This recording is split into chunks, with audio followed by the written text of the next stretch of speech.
Assalamualaikum warahmatullahi wabarakatuh. Perkenalkan, kami dari kelompok 1 yang beranggotakan saya sendiri Hauzain Jalina, Givenia Almayunita, dan Winda Nurahayuni. Pada kali ini kita akan mempresentasikan mengenai uji kuantitatif karbohidrat. Boleh di next? Yang pertama yaitu ada uji Benedict, di mana uji Benedict atau tes Benedict digunakan untuk menunjukkan adanya monosakarida dan gula pereduksi. Prinsip uji Benedict yaitu tembaga sulfat dalam reagen Benedict akan bereaksi dengan monosakarida dari gula dan gula pereduksi membentuk endapan berwarna merah bata. Monosakarida dan gula pereduksi dapat bereaksi dengan reagen Benedict karena keduanya mengandung aldehida ataupun keton bebas. Hasil positif ditunjukkan dengan perubahan warna larutan menjadi hijau, kuning, orange, dan merah bata, dan muncul endapan hijau, kuning, orange, dan merah bata. Semua jenis monosakarida akan menunjukkan hasil positif dengan uji Benedict. Disakarida pereduksi seperti maltosa dan laktosa juga menunjukkan hasil positif. Disakarida non-pereduksi seperti sukrosa dan jenis-jenis polisakarida tidak bereaksi positif dengan uji ini. Boleh di next? Untuk reaksinya yaitu endapan dihasilkan dari hasil reaksi berupa Cu2O. Di mana reaksi dapat disajikan secara singkat atau sederhana seperti monosakarida atau gula pereduksi direaksikan dengan ion tembaga dari reagen Benedict menghasilkan karboksilat dan tembaga 1 oksida yang berwarna dan menghasilkan warna merah bata. Boleh di next? Untuk prosedurnya yaitu pertama ada pembuatan reagen Benedict-nya, yaitu pertama dididihkan air. Reaksi Benedict pertama dilarutkan 173 gram natrium sitrat dan 100 gram Na2CO3 anhidrat dalam 600 ml H2O panas atau air panas, kemudian diencerkan hingga 800 ml dengan air. Lalu dilarutkan 17,3 gram CuSu4H2O dalam 100 ml air panas dan didinginkan, kemudian diencerkan hingga 100 ml. Kemudian tambahkan reagen yang pada step nomor 2 ke reagen step nomor 3, perlahan dengan pengadukan yang konstan, dan jadikan volume akhirnya menjadi 1 liter. Boleh di next?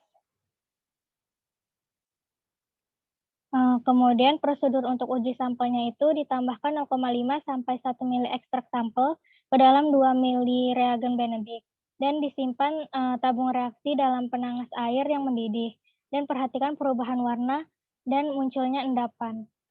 Hasil uji positif yaitu di mana hasil positif ditunjukkan dengan perubahan warna larutan menjadi hijau, kuning, orange, atau merah bata dan muncul endapan hijau, kuning, orange, atau merah bata.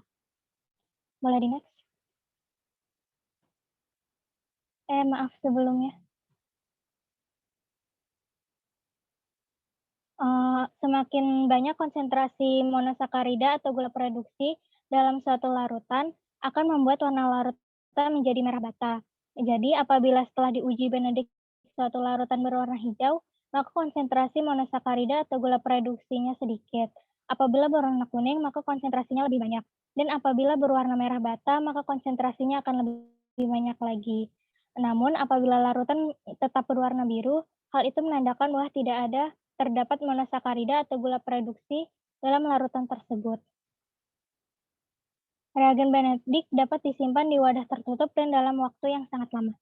Boleh di next?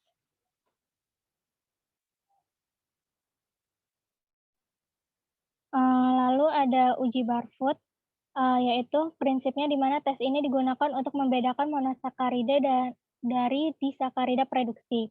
Monosakarida biasanya bereaksi dalam waktu sekitar 1-2 menit, sedangkan disakarida pereduksi membutuhkan waktu lebih lama, antara 7-12 menit untuk dihidrolisis, dan kemudian bereaksi dengan reagen.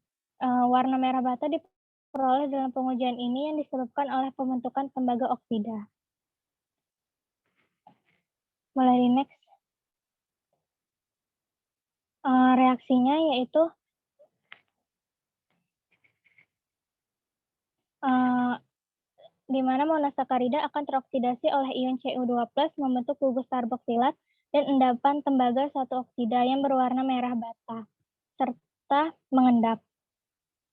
Boleh di-next. Prosedurnya itu pertama ada pembuatan reagen barcode-nya, di mana dilarutkan 13,3 gram tembaga asetat dalam 200 ml air, kemudian ditambahkan 1,8 ml asam asetat glasial ke dalamnya. Untuk prosedur uji sampelnya, diambil 2 ml larutan barcode dalam tabung reaksi, kemudian ditambahkan 1 ml larutan sampel ke dalamnya. Simpan tabung reaksi dalam penangas air mendidih dan perhatikan perubahan warnanya. Boleh di-next. Hasil uji positifnya yaitu reaksi positif ditunjukkan dengan munculnya endapan berwarna merah. Hasil negatif ditandai dengan tidak munculnya endapan merah dan larutan tetap berwarna biru. Eee, Reaksi ini terjadi dalam suasana asam sekitar pH 4 sampai 6. Oleh karena itu digunakan asam asetat dalam pembuatan reagen Barfoot. Reagen Barfoot tidak tahan dengan penyimpanan dalam waktu lama, sehingga lebih baik dibuat sesaat sebelum uji dilakukan. Disakarida pereduksi dapat menunjukkan hasil positif dengan uji Barfoot apabila dipanaskan dengan penangas air lebih dari 1 menit. Oleh karena itu, agar tepat sebagai indikator monosakarida harus benar-benar diperhatikan waktu yang digunakan untuk memanaskannya. Boleh di-next.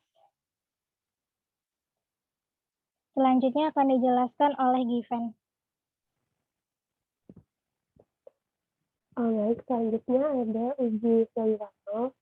Nah, uji Seliwanov ini merupakan sebuah uji kimia yang membedakan antara gula aldesa dan juga gula ketosa. Nah, gula ketosa dibedakan dari aldesa via gugus fungsi keton atau aldehida gula tersebut. Nah, jika gula tersebut mempunyai gugus keton, berarti ia merupakan ketosa. Sebaliknya, jika ia mengandung gugus aldehida, berarti ia merupakan aldesa. Nah, uji ini didasarkan pada fakta bahwa ketika dipanaskan, ketosa lebih cepat terdehidrasi daripada aldesa. Nah, untuk menentukan adanya gula yang mengandung gugus laktosa yang terdiri dari galaktosa dan glukosa digunakan uji Seliwanov ini. Nah, prinsip dari uji Seliwanov ini yaitu fruktosa didehidrasi oleh HCl yang terkonsentrasi untuk membentuk turunan purpural yang mengembun dengan resorcinol untuk memberikan kompleks berwarna merah ceri. Nah, dengan reaksi ini mula-mula fruktosa diubah menjadi hidroksimetilfurfural yang selanjutnya bereaksi dengan resorcinol membentuk senyawa yang berwarna merah. Nah, adanya warna merah ini merupakan hasil kondensasi dari resorcinol yang sebelumnya didahului dengan pembentukan hidroksimetilfurfural. Proses pembentukan hidroksimetilfurfural berasal dari konversi dari fruktosa oleh asam klorik panas yang kemudian menghasilkan asam lifurenik dan hidroksimetilfurfural. Reaksi Seliwanov ini khas untuk menunjukkan adanya ketosa. Reagen uji Seliwanov terdiri dari resorcinol dan asam klorida pekat. Nah, asam reagen ini menghidrolisis polisakarida dan juga oligosakarida menjadi gula sederhana. Sedangkan ketosa yang terhidrasi kemudian bereaksi dengan resorcinol lalu menghasilkan zat berwarna merah. Sedangkan aldesa dapat sedikit bereaksi dan menghasilkan zat berwarna merah muda. Nah, reaksi ini spesifik untuk ketosa yang ditandai dengan hasilnya yang berubah warna menjadi warna merah. Nah, reaksi untuk uji Seliwanov ini yaitu HCl-nya mendehidrasi gula ketosa lalu membentuk furfural. Setelah itu furfural bereaksi dengan resorcinol di dalam reagen Seliwanov lalu membentuk senyawa berwarna merah ceri. Prosedur uji sampel pada uji Seliwanov yaitu ditambahkan 1 ml larutan uji ke dalam 2 ml reagen Seliwanov dan dihangatkan di dalam penangas air mendidih selama kurang lebih 1 menit.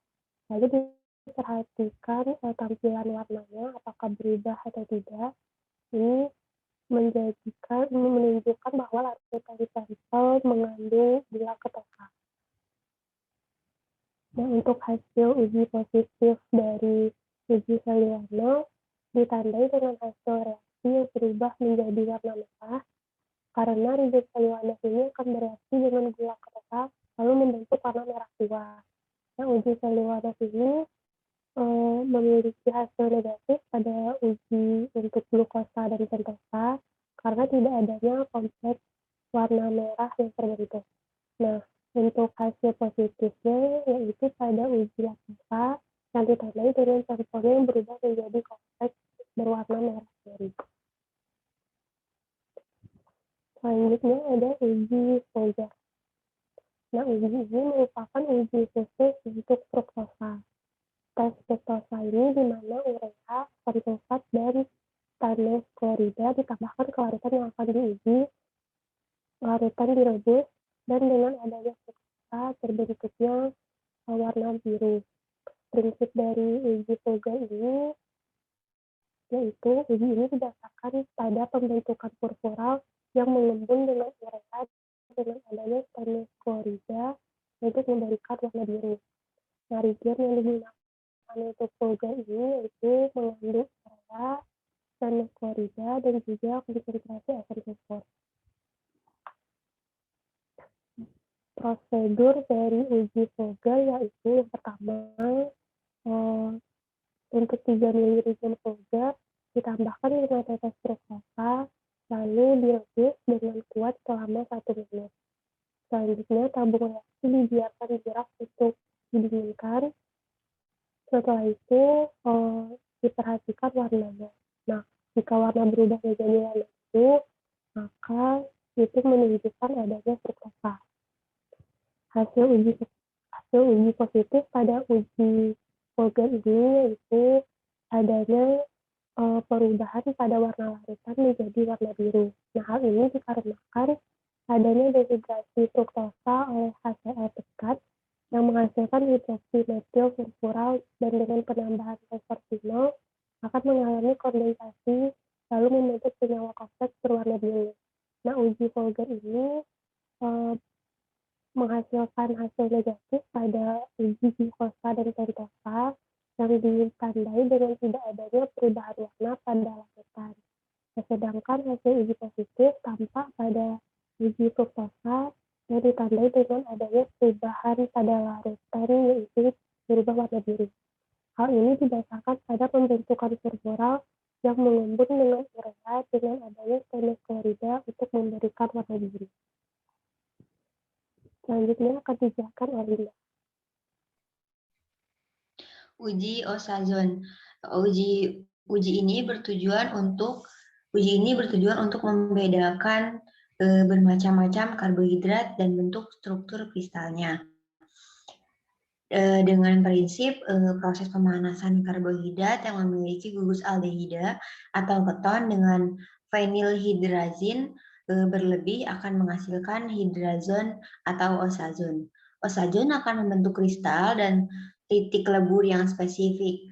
Monosakarida pada uji osazon tidak akan larut dalam air mendidih, sedangkan disakarida pada uji osazon akan larut dalam air dan akan terbentuk kembali saat didinginkan, kecuali sukrosa. Hal ini dikarenakan oleh gugus aldehida dan keton yang terikat pada monomer yang tidak bebas. Next.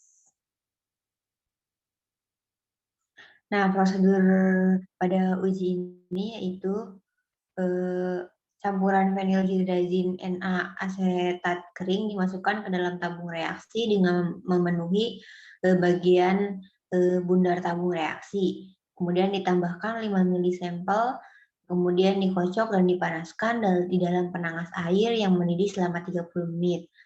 Kemudian setelah itu tabung reaksi didinginkan dan diperiksa endapan yang terbentuk di bawah mikroskop. Boleh di next.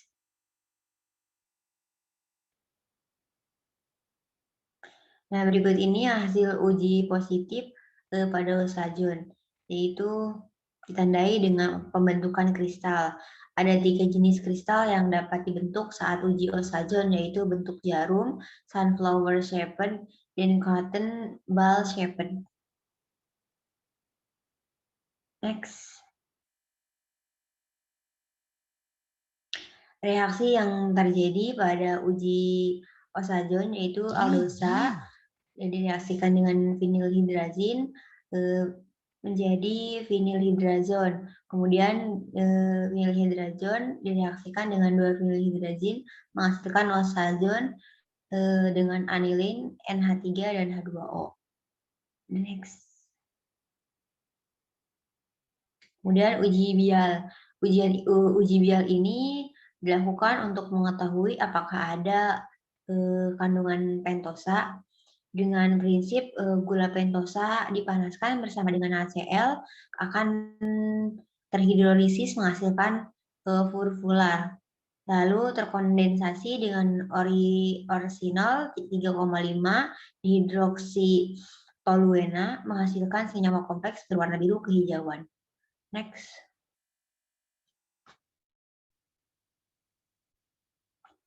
Prosedur kerjanya yaitu uji reagen bial disiapkan 8 tabung reaksi, kemudian masing-masing diisi 5 tetes glukosa, 5 tetes fruktosa, 5 tetes galaktosa, 5 tetes maltosa, 5 tetes laktosa, 5 tetes ukrosa, 5 tetes amilum, dan kemudian yang terakhir di gelas terakhir diberi aqueous 5 tetes.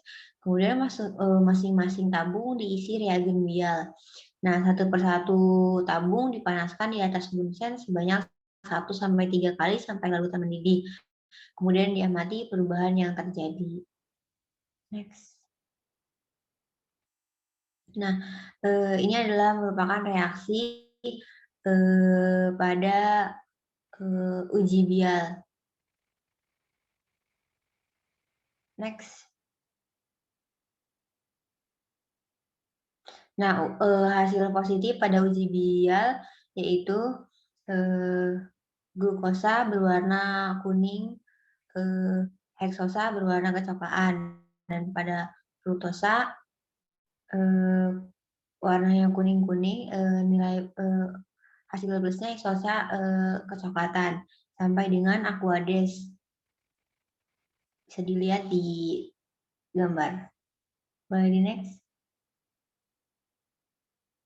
Nah, sekian presentasi dari kelompok 1 mengenai uji karbohidrat. Kurang dan lebihnya mohon maaf. Wassalamualaikum warahmatullahi wabarakatuh.